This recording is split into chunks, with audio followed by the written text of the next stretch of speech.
Madam President, I rise today in the very chamber where just 3 presidential impeachment trials have been held over the course of our nation's history.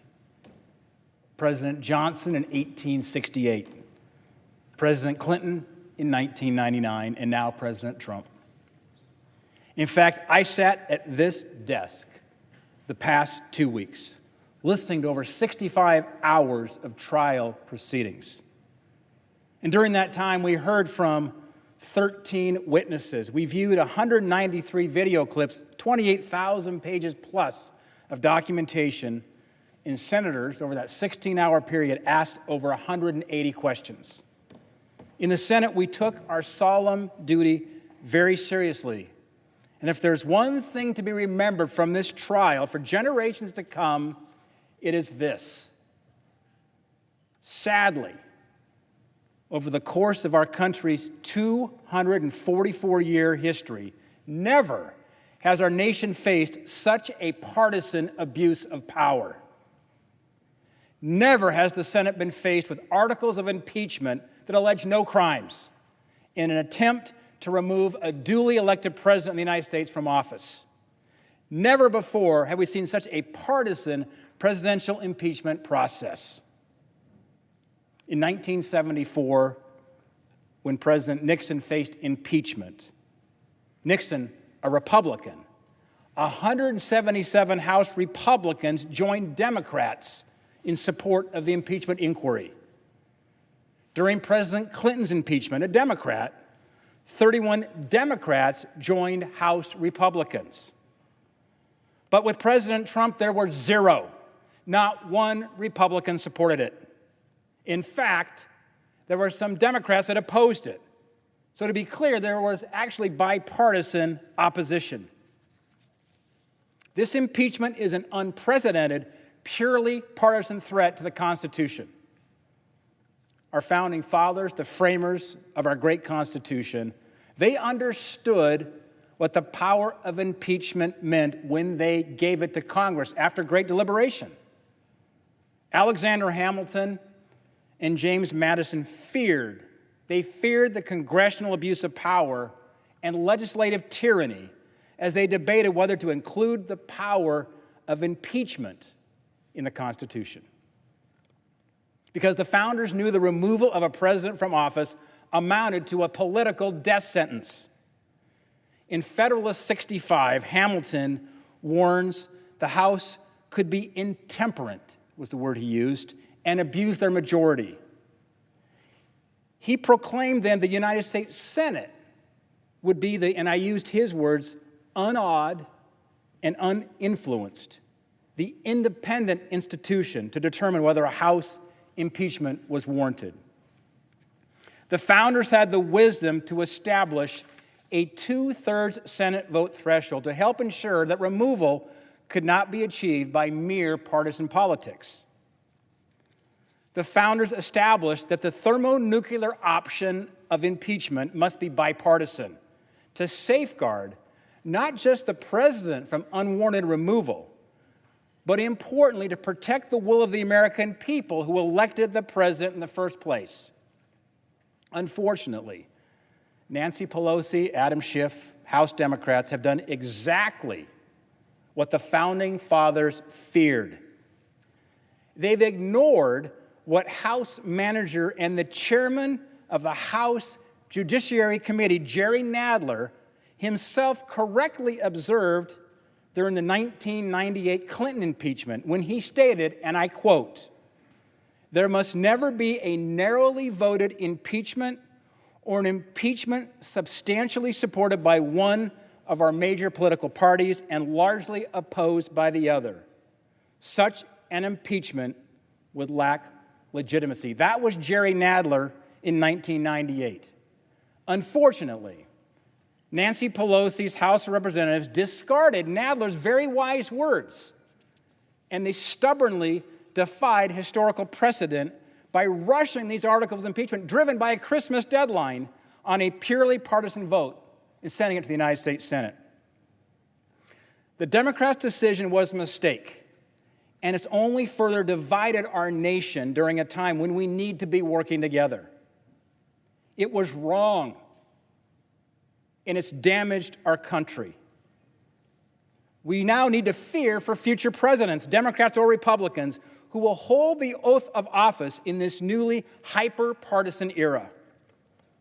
And importantly, for the first time in our nation's history, the articles of presidential impeachment passed by Nancy Pelosi's House accuse President Trump of no crimes, let alone demonstrate that the president's actions warranted removal from office.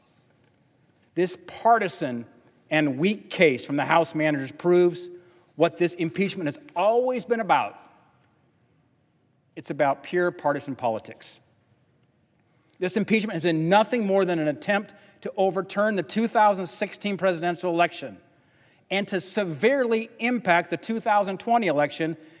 By the way, if we were to convict the president of either one of these articles, one or both, he literally is removed not only from office, but from the 2020 ballot. And speaking of the 2020 ballot, the 2020 election is already underway. Just yesterday, Americans cast their votes in Iowa for President of the United States. In fact, last Friday, Montanans submitted signatures and filed the paperwork to place President Trump on the Montana ballot for the 2020 election. And sadly, it's no surprise that we're in this situation today. You see, the Democrats have been obsessed with impeaching President Trump before he was even sworn in office. They could not accept the fact that Donald Trump won the 2016 election. On December 15th, 2016, just 5 weeks following the 2016 presidential election, there was a headline from Vanity Fair, and I quote it, "Democrats are paving the way to impeach Donald Trump." On January 20th, now when I think of January 20th, 2017, I think about the day the president was inaugurated, which it was. The Washington Post headline read, and I quote, "The campaign to impeach President Trump has begun." This article was posted 19 minutes, just 19 minutes after President Trump was sworn in office. And it gets worse. 10 days later, on January 30th, 2017, the attorney for the whistleblower that was talked about during the trial, the whistleblower's attorney, 10 days after President Trump was inaugurated back in 2017, he said this in a tweet, and I quote, "Coup has started. First of many steps. Rebellion. Impeachment will follow immediately." That was the attorney for the whistleblower that really started this entire impeachment process. We've even seen some House Democrats publicly state that the only way to beat President Trump in the next election is to impeach him. Our founding fathers would be grieved by the careless use of this most powerful tool against the presidency. Impeachment is not a tool to overturn the results of a past election. It is not a tool to change the outcome of an upcoming election. You see, in America, the power of our government, it doesn't come from 100 senators in this body or a handful of lawmakers. Our power is derived from the people whom we serve. This grand American experiment of our democratic republic is built upon the idea of a government of, by, and for the people. Montanans elected me to represent them in the United States Senate, to be their voice on this floor and in Washington, D.C. Montanans overwhelmingly oppose this impeachment. Montanans stand with President Trump. In fact, President Trump won Montana by over 20 points in the 2016 election. And supporting this impeachment means ignoring the voices of Montanans who voted for President Trump in the last election. And it means silencing Montanans who plan to vote for President Trump in the 2020 election.